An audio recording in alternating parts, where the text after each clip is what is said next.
U-Turn Collective here with another episode of Barn Songs. Tonight we have the Fairbrook Orchard Ramblers. Very good. I make sure to say it slow so I can get it perfectly out. We have Palmer and we have Chris, formerly of the Worrymen. How you guys doing? Good. Sorry it's a little warm. It is mid-June. That's okay. Arizona. Yeah, you take what you can get. It's actually been, It's nice now. It's been, since I've lived here, probably the most mild June. It is. And I'm, somewhat terrified by it for what could be coming, but it's coming. Yeah, it'll be here. Will you be here in time to feel it, or are you? I feel I've already felt it after this last week. Yeah. So 107, 111. That's. Yeah, when you hit the 110, that's when it gets. Yeah. Okay. Yeah, to me anything after 112 to 117, it's hard to tell the difference. Yeah. It's just it's maxed out. The hell out. Yeah. Or getting inside. Yeah. Cool. What are you guys gonna play? We are going to play a song called "Jug of This." Okay. And that's a sort of a cover. Sort of a cover, sort of an original. The lyrics are probably date early to mid 19th century. Mm-hmm. Maybe Scottish-Irish folk song. Public domain. In the public domain, and just wanted to see how I would have sung it. Yeah. If I had written it. I really liked the lyrics. I thought there was a lot of humor in them. Yeah. It's about life or end of life thoughts, I guess. And, right. I enjoyed the lyrics, so I thought I'd give it a shot. Cool. Very cool. Aside from the lyrics, where did you hear it originally? I believe I heard it on a Clancy Brothers compilation, and their version of it is very different, much more dirge-like. I hope I'm right with the Clancy Brothers. I'm pretty sure it was them. I really liked the lyrics, and I just wanted to see what I can do with it. Okay, where you could kind of take it. Exactly. Cool. Something I always ask people, just because it interests me as a songwriter, right? Are there any specific times of day, or days of the week, or certain seasons, or weather patterns, or anything that you think specifically fuel your songwriting? Well, definitely just, you do the old adage, write what you know. Yeah. So I try, the possible exception of this song, although I think everybody has these thoughts, whether they're feeling sorry for themselves or thinking about how they want to spend the last years of their lives. Right. That's what kind of struck me in the lyrics. Yeah. As far as songwriting times, a lot of times mornings. Mornings. When I have the house to myself, or when I'm driving. Yeah. If something will usually come into my head. It might be a lyric, it might be just a snatch of a melody, and I might fiddle with it on guitar or bass or something. And if it sticks in my head and it stays there, then it'll probably turn into something. Right. If it has just kind of flies away, then it's all right. Well, maybe it'll come back. Maybe it won't. Yeah. Let it go. Right. Exactly. Don't try to force. I don't try to force. Maybe a lot of people may, but I don't really try to force it, which probably makes me less prolific. Yeah. Because I don't set aside times to write. Yeah. But it's on my mind a lot. Yeah. Through the day. Of course. Yeah. Yeah. Anytime you can zone out. Sure. Whatever you're doing, Yep. You're gonna think of, ideas. Somebody told me, or I read somewhere, that Nick Cave actually treats writing like he goes to an office. Mm-hmm. He wears a suit.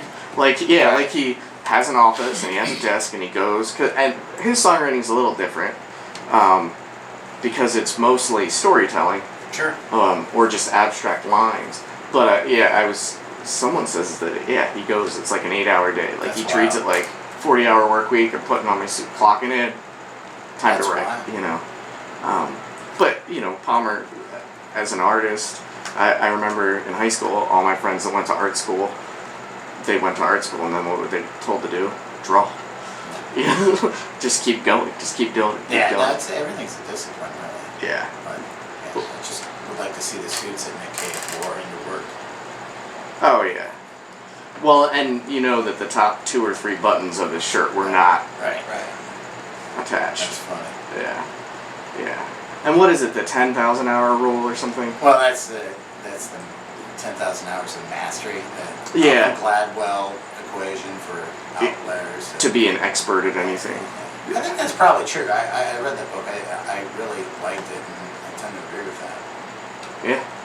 Anything, to me, anything that promotes the aspect of any endeavor, but promotes just working on it, I'm behind.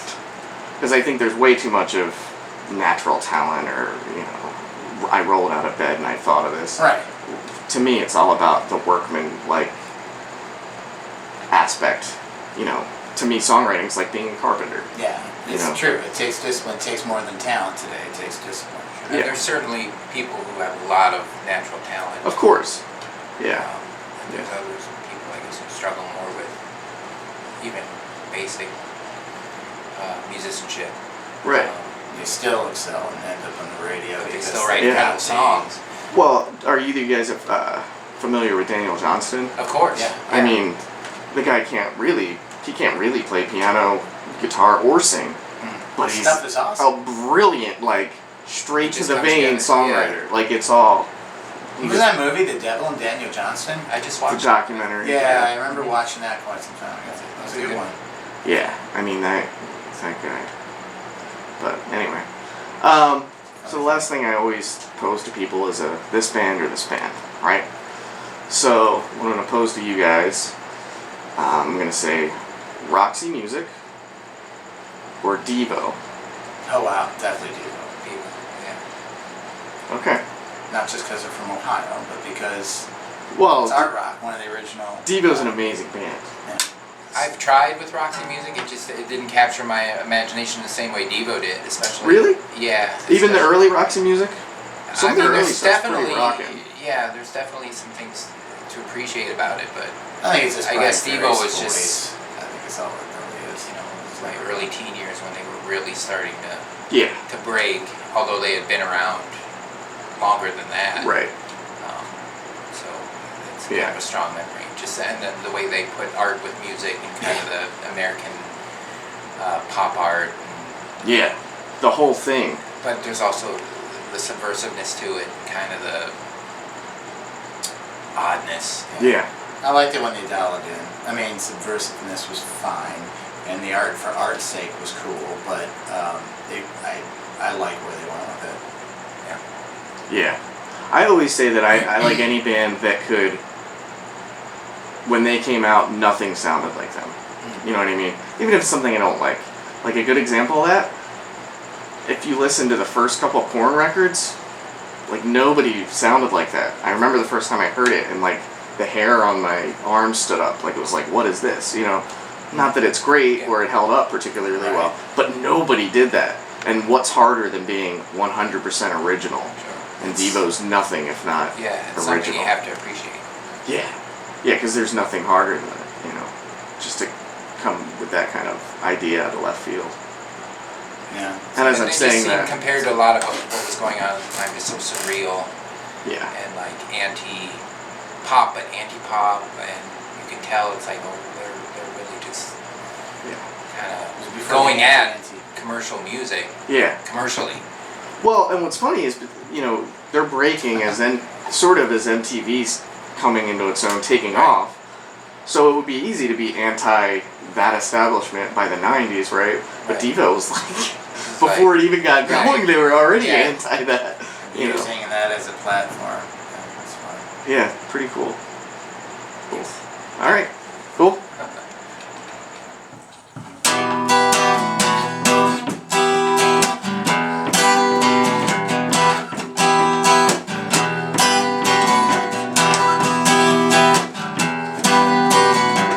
Homeowners come as you pass by.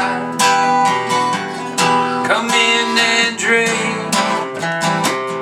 If you are dry, just call your drink. Think not of me know, jug of this.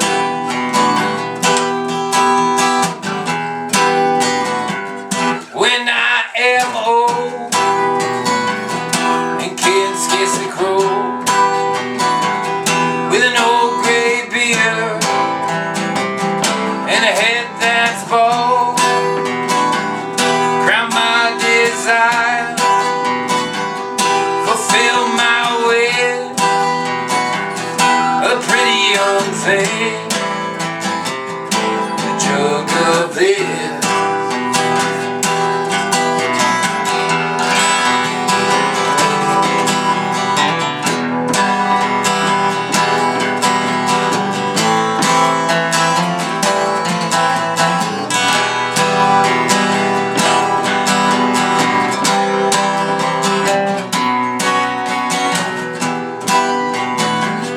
Oh yeah, yeah, yeah.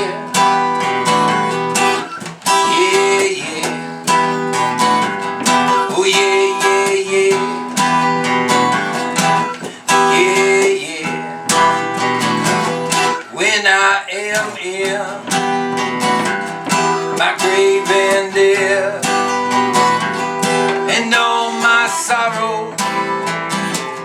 have passed and fled, transport me then into a fair and let me swim